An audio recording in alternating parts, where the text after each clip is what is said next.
St. John's coming in, one of the hottest teams in America. Rick Pitino's done a hell of a job there at St. John's. And this Villanova team, which has, to this point, maybe figured it out a little bit, settled down a little bit.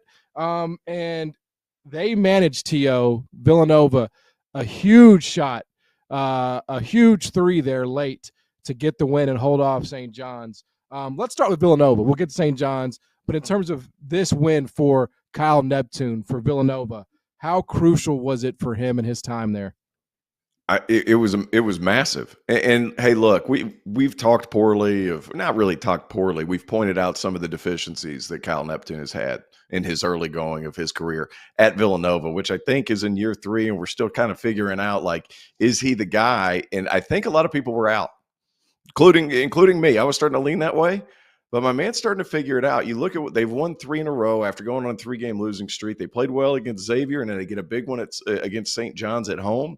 And it was tight, and it wasn't pretty. And somehow they found a way. I looked at what Villanova did today, and I'm just like, you know what? Maybe they are starting to figure it out because, if Kyle Neptune, he's a bit, he's subject to expectations at Villanova. If he's 15-10, and 8-6 at Providence fans are screaming, saying they're the most underrated team in the country, but they're at Villanova, so it's kind of tough. So is he starting to figure that thing out?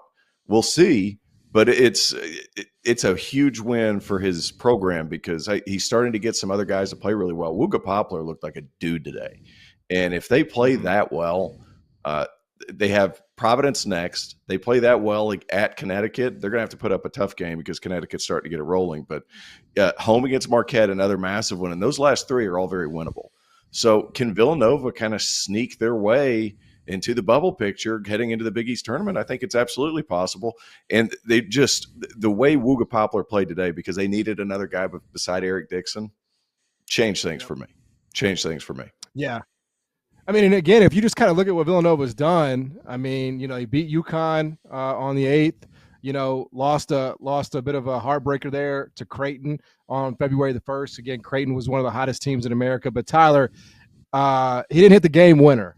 But Eric Dixon, it helps when you have the nation's leading scorer who's been in college basketball for forever. He threw up a couple shots there late. They might have been a prayer, for somebody else, but for him, that's just another night in college basketball. Yeah, I mean, he's a talented player. Obviously, he has the ability to score. I wasn't too thrilled with the shot selection. I thought, especially at the end of the game, they made that three-pointer. I still thought it was a bad look. They should have attacked the rim. And the same thing goes for St. John's. I don't think they played their best game tonight. Maybe this has a little bit more to do with St. John's not really bringing it on the road at Villanova. I didn't like the selection of St. John's trying to win the game at the end, especially when he had his defender up in the air and he had it was just Broadway right down to the rim. I think he could have just put the ball on the deck and had a wide open layup and tied the game. But I mean, I'm not sold on Villanova. I mean, it's been peaks and valleys. Need a little bit more consistency, but these next games coming up, they could prove a lot of people wrong. They're going to have their chances, and they could definitely prove me wrong too. Yeah, obviously a massive shot there from Tyler Perkins. I mean, he was open. He got the look that you want, and he drilled it. And, it was one of those things, T.O., where Villanova has been in these situations where they're able to build halftime leads, right? They're able to kind of get ahead, and then – St. John's turns the press on and they start turning the ball over and it kind of falls apart. So if that's kind of been your MO and you find a way to not do that against a quality opponent, is it almost like, you're cured of that illness moving forward? That's when your confidence can snowball into something bigger. And that's kind of why I was looking ahead to their next few games. You go to Providence, you get a win there, very possible, because you're going to have the 2 best players on the floor with Eric Dixon and Wooga Poplar, especially the way Poplar played today. Like he was electric.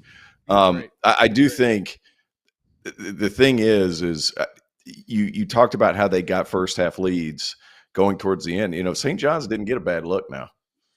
Like sometimes it's just a matter of make or miss it, making it or missing it. And that's kind of the hard thing that you have to live with as a coach. But They could go on a little bit of a run here. I was just so encouraged by seeing some of those other guys just go nuts. I mean, Wooga Poplar looked like a different guy.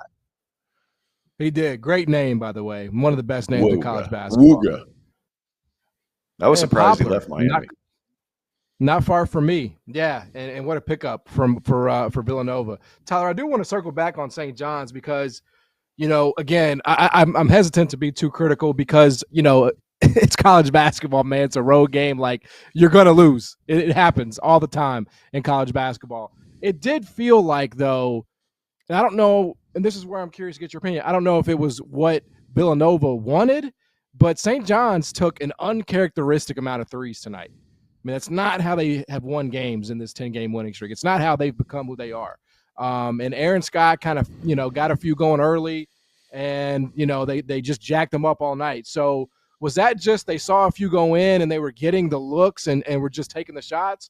Was that a defensive, scheme from Villanova to give them those looks? Like, what did you just make of the way St. John's played offensively tonight? Well, I'm not a big fan of hemorrhaging threes. I never have been. I know T.O.'s a shooter. He thought the shot that St. John's got at the end of the game, I thought it was ridiculous. I thought it was comical. He had his defender up in the air. He had the opportunity to go right in for a wide open layup and chose to shoot the three. Yeah. So the reason I'm a little upset about St. John's losing tonight, but I will touch on the personnel.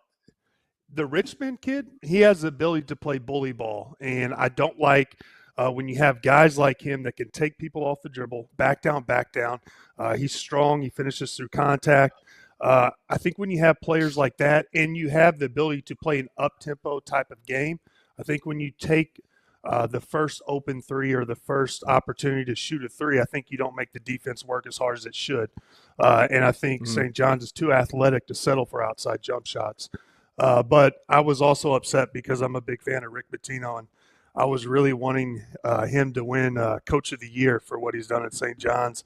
And I know losing tonight probably didn't help that campaign. But, I think he's done a great job too.